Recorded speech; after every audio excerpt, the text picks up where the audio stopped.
അസ്സലാമു അലൈക്കും വറഹ്മത്തുള്ളാഹി. അൽഹംദുലില്ലാ. നമ്മുടെ പ്രിയപ്പെട്ട ഉപ്പമാരും ഉമ്മമാരും എല്ലാവരും കൂടെ ഇന്ന് നമ്മൾ പോകുന്നത് പരിശുദ്ധമായ ഹറമിൽ നിന്നും നമ്മുടെ വിസ കമ്പനി പ്രൊവൈഡ് ചെയ്യുന്ന സിയാറക്കാണ്. അറഫ, മിന, മുസ്ദലിഫ തുടങ്ങിയ എല്ലാ സ്ഥലങ്ങളിലേക്കുള്ള യാത്ര. ഈ വീഡിയോ 2 പാർട്ടായിക്കൊണ്ടായിരിക്കും നിങ്ങളിലേക്ക് എത്തുക. അപ്പോൾ നമ്മൾ അറഫയിലേക്കും മിനയിലേക്കൊക്കെ പോകുമ്പോൾ ആദ്യം തന്നെ പോകുന്ന സ്ഥലമാണ് ജബലുസ് സൗറി എന്നുള്ളത്. അപ്പോൾ ജബലുസ് സൗറി ഇന്ന് കയറുകയില്ല, ഇന്ന് എല്ലാം കണ്ടതിന് ശേഷം പിന്നീട് അവിടെ ചരിത്രം പറഞ്ഞു പിന്നീട് ഒരു ദിവസമായിരിക്കും നമ്മൾ കയറാൻ വേണ്ടി പോവുക. സ്വപ്നം സാഫല്യം ഒരുങ്ങം കൂടെ ഹസന ഹോളിഡേ, വിശ്വാസം സുദൃഢം ഇറങ്ങം കൂടെ ഹസന ഹോളിഡേ, മഖബൂലും മബ്റൂറും സിയാറത്ത് ചെയ്യാം, മക്ക മദീന കഅബ കണ്ട് സായുജ്യം പോകാം, കാശ്മീറും അജ്മീറും താജ്മഹൽ കണ്ട് കണ്ണുകളിനി കുളിരണിയണോ, ഊട്ടി മൈസൂരും കാണാം. ഹബീബ് മുഹമ്മദുർ റസൂലുള്ളാഹി സ്വല്ലല്ലാഹു അലൈഹി വസല്ലമ തങ്ങളുപ്പാപ്പയുടെ ചരിത്രങ്ങളിലൂടെയാണ് നമ്മുടെ യാത്രകൾ പോയിക്കൊണ്ടേയിരിക്കുന്നത്. ആരംഭപ്പൂവായ മുത്തുനബി സ്വല്ലല്ലാഹു അലൈഹി വസല്ലമ തങ്ങളുപ്പാപ്പാക്ക് 53 വയസ്സിനെ കുറിച്ച് നമ്മൾ ഇന്നലെ പറഞ്ഞിരുന്നല്ലോ അല്ലെ. 53 വയസ്സിലായിരുന്നു മുത്തിന്റെ ഹിജറ യാത്ര ഉണ്ടായിരുന്നു എന്നൊക്കെ പറഞ്ഞല്ലോ അല്ലെ. ആ ഹിജറ യാത്ര പ്ലാനിങ് എല്ലാം നമ്മൾ ഇന്നലെ പറഞ്ഞു കഴിഞ്ഞു. അങ്ങനെ മുത്തായ നബി സ്വല്ലല്ലാഹു അലൈഹി വസല്ലമ തങ്ങളുപ്പാപ്പയും സിദ്ദീഖ് തങ്ങളുപ്പാപ്പയും കൂടെ പാതിരാത്രി സമയത്ത് യാത്ര ഇറങ്ങുകയാണ്. അപ്പൊ യാത്ര ഇറങ്ങുമ്പോൾ ഞാൻ പറഞ്ഞിരുന്നു, വീട്ടില് സിദ്ദീഖ് തങ്ങളുപ്പാപ്പാക്ക് ആകെ ഉണ്ടായിരുന്ന 5000 റിയാല്. ആ റിയാലും കൊണ്ടാ പോകുന്നത്. ആയിഷ ഉമ്മ ഒരിക്കൽ രേഖപ്പെടുത്തിയതായ ഒരിടത്ത് കാണാം, എന്റെ ഉപ്പ അത്രയധികം സന്തോഷിച്ച ദിവസം ഉപ്പാന്റെ ജീവിതത്തിൽ ഉണ്ടായിട്ടില്ല. എന്താണ്, സ്വന്തം ഭാര്യനെയും മക്കളെയും വെച്ചാ പോകുന്നത്. എങ്ങോട്ട്, ഇനി എന്ന് തിരിച്ചു വരുമെന്ന് പോലും അറിയാത്ത ആ ഹിജറ യാത്രയിലാണ്. ഏതായാലും അന്ന് രാത്രി ഹബീബായ തങ്ങളുപ്പാപ്പ വീട്ടിൽ നിന്ന് ഇറങ്ങി തങ്ങളുപ്പാപ്പ നേരെ വന്നത് പരിശുദ്ധമായ കഅബാലയത്തിലേക്കായിരുന്നു. പരിശുദ്ധമായ കഅബാലയത്തിൽ ഒരു ഫില്ലറുണ്ട്, ഇൻഷാ അല്ലാഹ് അവിടെ നമുക്ക് കഅബ പരിചയപ്പെടുത്തുമ്പോൾ കാണിച്ചു തരട്ടാ. അവിടെ നിന്നുകൊണ്ട് ഹബീബായ തങ്ങളുപ്പാപ്പ പരിശുദ്ധ കഅബയോട് വളരെ വിഷമത്തോടെ പറഞ്ഞു, പരിശുദ്ധമായ കഅബാലയമേ, എന്റെ ആഗ്രഹം ഇവിടെ നിൽക്കലും ഇവിടെ പ്രബോധനം നടത്തലുമാണ്. പക്ഷേ ഈ മക്കക്കാരാവുന്ന ജനങ്ങൾ അതിനൊന്നും സമ്മതിക്കുന്നില്ല. താൽക്കാലികമായി ഇവിടെ നിന്ന് വിട പറയുകയാണെന്ന് ഹബീബായ തങ്ങളുപ്പാപ്പ വേദനയോടെ പരിശുദ്ധ കഅബയിലേക്ക് നോക്കി പറഞ്ഞുകൊണ്ട് തങ്ങളുപ്പാപ്പ നേരെ പോയത് ജന്നത്തുൽ ബഖിയയിലേക്കാണ്, ജന്നത്തുൽ മുഅല്ലയിലേക്ക്. ഇത് പറയുമ്പോൾ നമ്മുടെ മനസ്സ് ഹബീബ് പോകുന്നതിലൂടെ നമ്മുടെ മനസ്സിങ്ങനെ പോകണം. അപ്പോൾ നമുക്ക് എന്താണ് ആ റിയാലിറ്റി. സ്വന്തം നാട് വിട്ടുകൊണ്ട് ഒരു ദീനിന് വേണ്ടി മാത്രം ഹബീബ് തിരിഞ്ഞു പോവാൻ ഇവിടുന്ന് യാത്ര പോവുകയാണ്. ആ സ്വന്തം നാടുണ്ട്, ഖദീജ ഉമ്മ തന്റെ സഹധർമ്മിണി എല്ലാം ഉണ്ട്, എല്ലാം വിട്ടുപോവാൻ. അങ്ങനെ ജന്നത്തുൽ മുഅല്ലയിൽ ചെന്നുകൊണ്ട് ഖദീജ ഉമ്മയുടെ ചാര ചെന്നുകൊണ്ട് ആരംഭപ്പൂവായ തങ്ങൾ ഒരുപാട് ഇരുന്ന് ദുആ ചെയ്തു. ഖദീജ ഉമ്മയോട് പറഞ്ഞു, പോവുകയാണ്, ഇവിടുന്ന് പോവുകയാണ്. മക്കക്കാരുടെ ഇവിടുത്തെ ശല്യം സഹിക്കാൻ കഴിയുന്നില്ല, ദീന് നിലനിർത്താൻ വേണ്ടി മദീനയിലേക്ക് പോവുകയാണെന്ന് പറഞ്ഞുകൊണ്ട് ഖദീജ ഉമ്മ, ഹബീബിന്റെ എല്ലാം ആയിരുന്നല്ലോ ഖദീജ ഉമ്മ. ഖദീജ ഉമ്മയെ കുറിച്ച് ചരിത്രങ്ങൾ കാണാം. ഖദീജ ഉമ്മ ഒരു ഭാര്യ മാത്രമായിരുന്നില്ല ഹബീബിന്. ഹബീബിന്റെ ഉമ്മയെ പോലെയായിരുന്നു, ഹബീബിന്റെ സഹോദരിയെ പോലെയായിരുന്നു. അതെന്തേ എന്നുള്ളതൊക്കെ ഇൻഷാ അല്ലാഹ് ജബലുൻ നൂർ നമ്മൾ കയറുമ്പോൾ അവിടുന്ന് പറഞ്ഞുതരാം.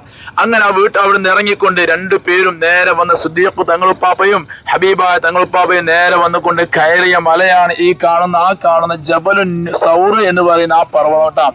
ആ പർവ്വതത്തിന് ഒരുപാട് ദൂരെയാണ് നമ്മളിപ്പോൾ ഉള്ളത്. ആ ജബലുൽ സൗർ ഹബീബായ തങ്ങളുപ്പാപ്പ കയറുന്ന സമയത്ത് ഹബീബിന് പ്രായം 53 കഴിഞ്ഞു. പ്രിയമുള്ളവരെ, നമ്മൾ തന്നെ ഇപ്പൊ നമ്മുടെ ഫുന്ദുക്കിലേക്കുള്ള കയറ്റം കയറുമ്പോൾ എത്ര വേദന ഉണ്ട് അല്ലേ. നമ്മുടെ ഹബീബ് നമുക്ക് ഈ പുണ്യമായ ദീനിനെ ഒന്ന് സുന്ദരമാക്കി തരാൻ വേണ്ടി മാത്രമാണ് മദീനയിലേക്ക് പോയത്. ഞാൻ ഇന്നലെ പറഞ്ഞിരുന്നു, മുത്തിനോടൊരു ദേഷ്യവും ആർക്കില്ല. മുത്തിനോട് അബൂജഹലിന് വ്യക്തിപരമായ ഒരു ദേഷ്യമില്ല, യഥാർത്ഥവർ വേറെ ഒരു ദേഷ്യമില്ല. മുത്തിന്റെ ആശയത്തോട് മാത്രമായിരുന്നു അവർക്ക് ദേഷ്യമുണ്ടായിരുന്നത്. അങ്ങനെ മുത്തായ തങ്ങളുപ്പാപ്പയും സിദ്ദീഖ് തങ്ങളുപ്പാപ്പയും പാതിരാത്രി കയറുകയാണ് ജബലുസ് സൗർ എന്ന് പറയുന്ന ആ ഒരു മല. ആ മലയെക്കുറിച്ച് പറയുന്നുണ്ട്, ദുർഘടമായിരുന്നത്രേ അന്ന് ആ മല. ഇന്ന് നമ്മൾ പോയവർക്കറിയാം ഇന്ന് ആ മല ഒരുപാട് എളുപ്പമാണ്. അന്ന് കാലങ്ങളിൽ ദുർഘടമായ മല, പ്രായമുള്ള ഹബീബായ തങ്ങളും സിദ്ദീഖ് തങ്ങളുപ്പാപ്പയോടെ കയറുകയാണ്. കയറി കുറച്ചും എത്തുമ്പോ സിദ്ദീഖ് തങ്ങളുപ്പാപ്പാക്ക് മനസ്സിന് സമാധാനമില്ല. ഹബീബ് നടക്കുന്നതിന്റെ വലതു ഭാഗത്തുകൂടെ കുറച്ചു കഴിഞ്ഞ് നടക്കും, അത് കഴിഞ്ഞാൽ ഹബീബിന്റെ ഇടതു ഭാഗത്തൂടെ കുറച്ചു കഴിഞ്ഞ് നടക്കും, അത് കഴിഞ്ഞാൽ ഫ്രണ്ടിലൂടെ നടക്കും, പിന്നെ ബാക്കിലൂടെ നടക്കും. ചോദിച്ചു ഹബീബ്, എന്ത് പറ്റി സിദ്ദീഖേ, എന്റെ കൂടെ ഇങ്ങനെ ഫ്രണ്ടിൽ നടക്കുന്നു, ബാക്കിൽ നടക്കുന്നു, സൈഡിൽ നടക്കുന്നു? ആ സമയത്ത് സിദ്ദീഖ് തങ്ങളുപ്പാപ്പ പറയാ, തങ്ങളെ കൂടെ ഞാൻ മാത്രമാണല്ലോ ഇറങ്ങി തിരിച്ചിട്ടുള്ളത്. എന്റെ ഹബീബിന്റെ വലതുവശം ഞാൻ നടക്കുമ്പോ എന്റെ മനസ്സിങ്ങനെ പറയാണ്, ഈ ഇടതുവശത്തു കൂടെ ഏതോ ശത്രുക്കൾ വരുന്നുണ്ടോ എന്ന്. സമാധാനം കിട്ടുന്നില്ല തങ്ങളെ. അപ്പൊ ഞാൻ ഇടതുവശത്തേക്ക് വരാണ്. ഈ ഇടതുവശം വരുമ്പോ എന്റെ ഹബീബിനെ അങ്ങനെ ആരെങ്കിലും ബാക്കിൽ നിന്ന് ആക്രമിക്കുമോ എന്നുള്ളത് ചിന്തിച്ചുകൊണ്ട് സമാധാനം കിട്ടുന്നില്ല. അങ്ങനെയാണ് ഞാൻ ബാക്കിലേക്ക് നടക്കുന്നത് എന്ന് പറഞ്ഞുകൊണ്ട് സിദ്ദീഖ് തങ്ങളുപ്പാപ്പ അവിടുത്തെ മഹബത്ത് ഇങ്ങനെ തുറന്നു വിടുകയാണ്. പോലും വല്ലാത്ത സന്തോഷം. കൂടെയുള്ള സിദ്ദീഖല്ലേ, വേറെ ആരുമല്ലല്ലോ. ഹബീബിനെ അത്രയധികം മനസ്സിലാക്കിയ ഒരാള് സിദ്ദീഖ് തങ്ങളുപ്പാപ്പയെ പോലുള്ളവർ ഇല്ല എന്ന് ചരിത്രങ്ങളിൽ കാണാം. അങ്ങനെ അവർ കയറാൻ തുടങ്ങി. ഹബീബിന്റെ കാലിങ്ങനെ കയറുന്ന സമയത്ത് ചെരുപ്പിന്റെ വാറ് തട്ടിക്കൊണ്ട് ആരംഭപ്പോയിന്റെ കാലിങ്ങനെ മുറിയായപ്പോ സിദ്ദീഖ് തങ്ങളുപ്പാപ്പ കുറച്ച് കഴിഞ്ഞപ്പോഴേക്കും സിദ്ദീഖ് തങ്ങളുപ്പാപ്പാക്കും പ്രായമുണ്ട്. സിദ്ദീഖ് തങ്ങളുപ്പാപ്പ ഹബീബും 1-2 വയസ്സ് മാറ്റമേ ഉള്ളൂ. ആരംഭപ്പോയിനെ എടുത്തു കൊണ്ടുവന്നു എന്ന് വരെ ചരിത്രങ്ങൾ കാണാം. അങ്ങനെ എടുത്തുകൊണ്ട് ദുർഘടമായ ജബലു സൗർ കയറി. ആ സൗറിന്റെ മുകൾ വശം വരെ എത്തിയ ഉടനെ സിദ്ദീഖ് തങ്ങളുപ്പാപ്പ ഹബീബിനെ പറഞ്ഞു, തങ്ങളൊന്ന് നിൽക്കണേ, ഞാൻ ഒന്ന് അകത്തൊന്ന് കയറി വരട്ടെ എന്ന് പറഞ്ഞു. അങ്ങനെ സിദ്ദീഖ് തങ്ങളുപ്പാപ്പ കയറിയതാണ് ജബലു സൗർ എന്ന് പറയുന്ന ഓറ് സൗർ എന്ന് പറയുന്ന ആ ഗുഹ. ഓറ് സൗർ സിദ്ദീഖ് തങ്ങളുപ്പാപ്പ ആദ്യമായി കയറിയിട്ട് ഇങ്ങനെ നോക്കി, എല്ലാ വശങ്ങളും നോക്കി, എവിടെയും കുഴപ്പങ്ങൾ കാണുന്നില്ല. പക്ഷേ ഒരുപാട് ദ്വാരങ്ങൾ കാണുന്നുണ്ട്. എന്റെ ഹബീബെങ്ങാനും ഉറങ്ങുമ്പോ, എന്റെ ഹബീബ് താഴെ നിന്ന് കയറി വന്ന് ക്ഷീണത്തിനാണുള്ളത്, ഹബീബെങ്ങാനും ഉറങ്ങുന്ന സമയത്ത് എന്തെങ്കിലും ബുദ്ധിമുട്ടുണ്ടാവുമോ എന്റെ ഹബീബിന് എന്നാണ് സിദ്ദീഖ് തങ്ങളുപ്പാപ്പ ചിന്തിച്ചത്. സിദ്ദീഖ് തങ്ങളുപ്പാപ്പ ഓരോ ദ്വാരങ്ങളും ഉടുത്ത തുണിയിൽ നിന്ന് അറുത്തുകൊണ്ട് ഓരോ ദ്വാരങ്ങളും അടക്കാൻ തുടങ്ങി. അങ്ങനെ അടക്കാൻ തുടങ്ങിയെന്ന് മാത്രമല്ല, അടച്ചടച്ച് സിദ്ദീഖ് തങ്ങളുപ്പാപ്പയുടെ ആ തുണി ഉണ്ടല്ലോ, ആ ഒന്നും തന്നെ കൊണ്ടുവന്നില്ലല്ലോ. ഹിജ്റ യാത്ര കാലി കയ്യോടെയല്ലേ പോകുന്നത്. സിദ്ദീഖ് തങ്ങളുപ്പാപ്പയുടെ തുണി ഇനി കീറിക്കഴിഞ്ഞാൽ സിദ്ദീഖ് തങ്ങളുപ്പാപ്പയുടെ ഔറത്ത് വെളിവാവും. അത് സിദ്ദീഖ് തങ്ങളുപ്പാപ്പക്ക് സഹിക്കാൻ കഴിഞ്ഞില്ല. അവസാനം ഒരു ദോരമാണെങ്കിലോ അത് ബാക്കിയാവുകയും ചെയ്തു. സിദ്ദീഖ് തങ്ങളുപ്പാപ്പ ഹബീബിന്റെ രക്ഷ മാത്രം ചിന്തിച്ചുകൊണ്ട് വെച്ചു തള്ളവിരൽ ആ ദോരത്തിൽ. എന്നിട്ട് പറഞ്ഞു, ഹബീബ് ഇങ്ങോട്ട് വന്നോളൂ, എന്റെ മടിയിൽ കിടന്നോളൂ. സിദ്ദീഖിന്റെ കൂടെ, സിദ്ദീഖ് തങ്ങളുപ്പാപ്പന്റെ സ്നേഹമാണ് അവിടെ കാണുന്നത്. സിദ്ദീഖിന്റെ കൂടെ ഹബീബ് ഇവിടെ കിടന്നുറങ്ങിക്കോളൂ. സിദ്ദീഖ് തങ്ങളുപ്പാപ്പയുടെ മടിയിൽ ആരംഭപ്പൂവായ തങ്ങൾ 53 വയസ്സ് കയറി നമ്മുടെ ദീനിന് വേണ്ടി അങ്ങനെ ആ മടിയിൽ ക്ഷീണം കൊണ്ടെന്ന് ഉറങ്ങിപ്പോയി. അങ്ങനെ സുഖനിദ്രയിലായിരിക്കുന്ന ആരംഭപ്പൂവിന്റെ മുഖത്തേക്ക് നോക്കി സിദ്ദീഖ് തങ്ങളുപ്പാപ്പ വല്ലാത്ത സന്തോഷമാണ്. എന്റെ ഹബീബ് എന്റെ മടിയിലല്ലേ കിടക്കുന്നത്. ആ സമയത്താണ് പെട്ടെന്ന് സിദ്ദീഖ് തങ്ങളുപ്പാപ്പയുടെ തള്ള വിരൽ എന്തോ ഒന്ന് കടിച്ചതായി തോന്നി. കാലനക്കിയില്ല. എന്തേ കാരണം? ഞാനെങ്ങാനും കാലനക്കിയ എന്റെ ഹബീബിന്റെ ഉറക്കത്തിന് എന്തെങ്കിലും ബുദ്ധിമുട്ട് സംഭവിക്കുമോ എന്ന് പേടിച്ചുകൊണ്ട് രണ്ടാമതും കുത്തുകിട്ടി. സിദ്ദീഖ് തങ്ങളുപ്പാപ്പാക്ക് സഹിക്കാവുന്ന കഴിയുന്നില്ല, അതിനപ്പുറം വേദന വരാൻ തുടങ്ങി. സിദ്ദീഖ് തങ്ങൾ സഹിച്ചുകൊണ്ട് എല്ലാ നിലയ്ക്കും കടിച്ച് പിടിച്ചുകൊണ്ട് അവൾ ക്ഷമയോടെ ഇരുന്നു. അങ്ങനെ ഇരുന്നു. ഹബീബിന്റെ മുഖത്തേക്ക് നോക്കുമ്പോൾ സന്തോഷമുണ്ട്, എന്നാൽ കാലിലാണെങ്കിലോ വേദനയുണ്ട്. മൂന്നാമത് വിഷത്തിലൂന്നിയൊരു കുത്തങ്ങ് കിട്ടിയപ്പോ സിദ്ദീഖ് തങ്ങളുപ്പാപ്പാന്റെ കണ്ണിൽ നിന്ന് ഒരു കുരുളി കണ്ണുനീർ അറിയാതെ പൊട്ടി ഹബീബിന്റെ ശറഫാക്കപ്പെട്ട മേനിലേക്ക് ഉറ്റിപ്പോയി. ഉറ്റിയ ഉടനെ ആരംഭപ്പോ ചാടി എഴുന്നിട്ട്, എന്ത് പറ്റി സിദ്ദീഖ്, എന്ത് പറ്റി എന്റെ സിദ്ദീഖ്, എന്ത് പറ്റി? അങ്ങനെ സിദ്ദീഖ് എന്ത് പറ്റി ചോദിച്ചപ്പോ സിദ്ദീഖ് തങ്ങളുപ്പ പറയാ, നബിയെ അവിടുത്തെ ഉറക്കത്തിന് എന്തെങ്കിലും ബുദ്ധിമുട്ടായോ? പാവം സിദ്ദീഖ് കാല് വെച്ചിരുന്ന തള്ള വിരൽ വെച്ചിരുന്ന ഒരു ദോരമുണ്ടായിരുന്നു തങ്ങളെ. ബാക്കി എല്ലാ ദോരങ്ങളും ഞാൻ എന്റെ തുണികൾ കീറിക്കൊണ്ട് അടച്ചിട്ടുണ്ട്. എന്റെ ഔറത്തെങ്ങാനും വെളിവായി പോകുമെന്ന് എനിക്ക് അവസാനത്തെ ദോരത്തിന് എനിക്ക് ശീലയില്ലാതെയായപ്പോ അവിടെ ഞാൻ ഒരു തള്ളവരൽ വെച്ചിരുന്നു തങ്ങളെ. ആ തള്ളവരൽ വെച്ച സ്ഥലത്താണ് എന്റെ അവിടുന്ന് എന്തൊരു കുത്ത് എനിക്ക് കിട്ടിയെന്ന് പറഞ്ഞു. തങ്ങളുപ്പാപ്പയുടെ വിഷമം പറഞ്ഞു. സിദ്ദീഖ് തങ്ങളുപ്പാപ്പയുടെ കുത്ത് കിട്ടിയ ഭാഗ്യം ആദ്യം തന്നെ ഹബീബിന്റെ ശറഫാക്കപ്പെട്ട ഉമിനീര് കൊണ്ട് തുടച്ചു കൊടുത്തു. അത് അവിടെ സുഖമായി. ഹബീബായ തങ്ങളുപ്പാപ്പ മാളത്തേക്ക് നോക്കി വിളിച്ചു, ആരാണ് അകത്തുള്ളത്? ഹബീബ് ഹബീബിനോട് കല്ലും മുള്ളും മരവും എല്ലാ ജീവജാലങ്ങളും എല്ലാം സംസാരിക്കുമായിരുന്നല്ലോ. അതിനകത്തു നിന്ന് വന്നു ഒരു പാമ്പ്, സർപ്പം ഇങ്ങനെ വരുന്നത് കണ്ടു. ചോദിച്ചു, എന്താ നിങ്ങൾ ഇവിടെ? ചോദിച്ചപ്പോ ആ സർപ്പം പറഞ്ഞു, ഞാൻ നൂറ്റാണ്ടുകൾക്ക് മുമ്പ്, ഞാൻ എന്റെ ഓർമ്മ ശരിയാണെങ്കിൽ സുലൈമാൻ നബി അലൈഹി സ്വലാത്തു വസ്സലാം അല്ലെങ്കിൽ അത് നൂറ്റാണ്ടുകൾക്ക് മുമ്പ് മറ്റേതോ ഒരു നബി അവര് പറഞ്ഞത് പ്രകാരം അന്ന് ചരിത്രങ്ങൾ ഞാൻ കേട്ടിരുന്നു, ഇവിടെ കാലങ്ങൾക്ക് ശേഷം ഒരു നേതാവ് വരുമെന്നുള്ളതും ആ നേതാവിന്റെ മഹത്വങ്ങളെല്ലാം ഞാൻ കേട്ടിരുന്നു തങ്ങളെ. ആ നേതാവ് അവസാനം ഹിജറ പോകുന്ന വഴിയിൽ ഇവിടെ കയറുമെന്ന് വരെ ഞാൻ കേട്ടിരുന്നു. അന്ന് കാലം മുതൽ ഞാൻ എഴഞ്ഞഴഞ്ഞ് വന്ന് നിൽക്കുന്നതാ ഇവിടെ. ഞാൻ വന്ന് നിൽക്കുന്നത് വലിയ സന്തോഷത്തോടെ കാത്തിരുന്നു. ഹബീബ് വരുമ്പോ പരിമളം ഇങ്ങനെ വീശിയപ്പോ വല്ലാതെ സന്തോഷമായി. ആ സമയത്താണ് പെട്ടെന്ന് എന്റെ ധോരം അങ്ങ് അടഞ്ഞതായി കണ്ടു.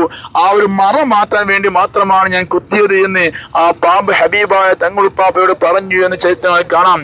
പറഞ്ഞു കൊണ്ടുവന്ന പ്രിയമുള്ളവരെ, ആ സമയത്താണ് സിദ്ദീഖ് തങ്ങളുപ്പാപ്പയുടെ ആ ഒരു നിസ്സഹായ അവസ്ഥ, സിദ്ദീഖ് തങ്ങളുപ്പാപ്പയുടെ മഹബത്ത് കണ്ടപ്പോഴാണ് ഹബീബായ തങ്ങളുപ്പാപ്പ ദുആ ചെയ്തത്. സിദ്ദീഖ് തങ്ങളുപ്പാപ്പക്ക് സ്വർഗം ഉറപ്പ് കൊടുത്ത ഒരു മലയാണ് ജബലു സൗർ എന്നുള്ള മല. കാരണം അത്ര മഹബത്ത് വെച്ചു സിദ്ദീഖ് തങ്ങളുപ്പാപ്പ. അത്രയധികം സ്വന്തം ഭാര്യയും മക്കളെയും എല്ലാം ഒഴിവാക്കി. ഭാര്യക്കും മക്കൾക്കും ആകെ ജീവിക്കാണ്ടായിരുന്ന ആകെ 5000 റിയാല അതും കൂടെ എടുത്തിട്ടാണ് ഹബീബിന്റെ കൂടെ പോയത്. അത്ര സന്തോഷത്തിൽ പോയ സിദ്ദീഖ് തങ്ങളുപ്പാപ്പാക്കായിരുന്നു ആ പാമ്പ് കടിയേറ്റത്. അങ്ങനെ ജബലു സൗർ പിന്നീട് വിശദമായ ഒരുപാട് ചരിത്രങ്ങൾ നീണ്ടുപോകുന്നുണ്ട്. എല്ലാം കൂടെ ഒന്ന് പറയാൻ നിന്നാൽ ബസ് വരിപ്പം തുടങ്ങും ഹോണടിക്കാൻ. ഇൻഷാ അല്ലാഹ് ജബലു സൗർ നമുക്ക് കയറാൻ ഭാഗ്യം ലഭിക്കുകയാണെങ്കിൽ അതിന്റെ മുകളിൽ സിദ്ദീഖ് തങ്ങളുപ്പാപ്പാക്ക് അന്ന് പാലിനേക്കാൾ നിറമുള്ള, തേനിനേക്കാൾ രുചിയുള്ള, കസ്തൂരിയേക്കാൾ സുഗന്ധമുള്ള നല്ല മധുര പാനീയം ഹബീബായ തങ്ങൾ ഒലിപ്പിച്ച് കൊടുത്ത സ്ഥലം വരെ അതിനകം മുകളിലുണ്ട്. ഹബീബ് താമസിച്ച മൈന്യൂട്ട് പോയിന്റ് ഇന്നും ഒരു മായമില്ലാതെ അതിന് മുകളിലുണ്ട്. ചരിത്രം വിശാലമാണ്. തങ്ങൾ കയറുമ്പോ തങ്ങൾ ഈ നാട്ടിലെ ഓരോ വിഷയങ്ങൾ ഏൽപ്പിച്ച സംഭവങ്ങളെല്ലാം ഇൻഷാ അല്ലാഹ് പിന്നീട് പറയാം. അല്ലാഹു സുബ്ഹാനഹു വ തആല നമുക്കെല്ലാവർക്കും പരിശുദ്ധ ജബലു സൗർ കയറാനുള്ള തൗഫീഖ് നൽകുമാറാവട്ടെ. പ്രിയമുള്ളവരെ, ആരോഗ്യം കൊണ്ട് അല്പമെങ്കിലും കഴിയുമെങ്കിൽ നമ്മൾ കയറിയിരിക്കണം. ഹബീബ് നമുക്ക് വേണ്ടിയാണ് ആ ജബലു സൗർ കയറിയത്. ആ വഴി ഹബീബായ തങ്ങളുപ്പാപ്പ അന്നിങ്ങനെ കഷ്ടപ്പെട്ടത് കൊണ്ട്, അന്ന് ഹബീബ് അധ്വാനിച്ചത് കൊണ്ട്, അന്ന് ക്ഷമിച്ചത് കൊണ്ട് ഇന്ന് സുന്ദരമായ ദീന് നമുക്കുണ്ട്. അല്ലെങ്കിൽ നമ്മൾക്ക് എന്ത് ദീന നമുക്കുള്ളത്? മനസ്സിലായില്ലേ? അപ്പൊ അള്ളാഹിന്റെ തൗഫീഖോടെ അള്ളാഹിന്റെ ഹറമ വരെ എത്താൻ നമുക്ക് റബ്ബ് തൗഫീഖ് തന്നെങ്കിൽ ഇവിടുത്തെ ഒരു മുക്ക് മൂലയും നമ്മളെ കയ്യിൽ നിന്ന് പോവാതെ നമ്മൾ എല്ലാ ഇടങ്ങളിലും എത്തിപ്പെടാൻ നമ്മുടെ ആരോഗ്യം അതിനു വേണ്ടി വിനിയോഗിക്കാൻ നമ്മൾ മനസ്സുകൊണ്ട് തയ്യാറായാൽ നമുക്കെല്ലാ അവസരവും ഉണ്ടാവും. അള്ളാഹു നമുക്കെല്ലാവർക്കും തൗഫീഖ് നൽകുമാറാവട്ടെ. നമ്മ ഈ ജബലു സൗറിന്റെ ഈ താഴ്വാരത്ത് എത്തിയതിന്റെ ബറക്കത്ത് കൊണ്ട് നമ്മുടെയൊക്കെ ജീവിതം അള്ളാഹു ഖൈറിലാക്കുമാറാവട്ടെ. എപ്പോഴും ദ്വാരക്കുമ്പോ ജീവിതം ഖൈറിലാവാൻ വേണ്ടി ദ്വാർന്നോളൂ പ്രിയമുള്ളവരെ. ആ ജീവിതം ഖൈറായി കഴിഞ്ഞാൽ ബാക്കി എല്ലാം ആ വഴിക്കൊണ്ട് വരും. അതിനെപ്പോഴും ദ്വാരിക്ക. അള്ളാഹു നമ്മളെല്ലാവരുടെയും ഈമാൻ സലാമത്താക്കി തരുമാറാവട്ടെ. ഇൻഷാ അല്ലാഹ് ബാക്കി കാരണം വിശദമായി പിന്നീട് പറയട്ടെ. അസ്സലാമു അലൈക്കും. അപ്പൊ ജബലു സൗർ കണ്ടോളൂ. ആ സൗർ അതിന് ഏറ്റവും മുകളിലാണ് എന്തുള്ളത്? ജബലു സൗർ ഉള്ളത്.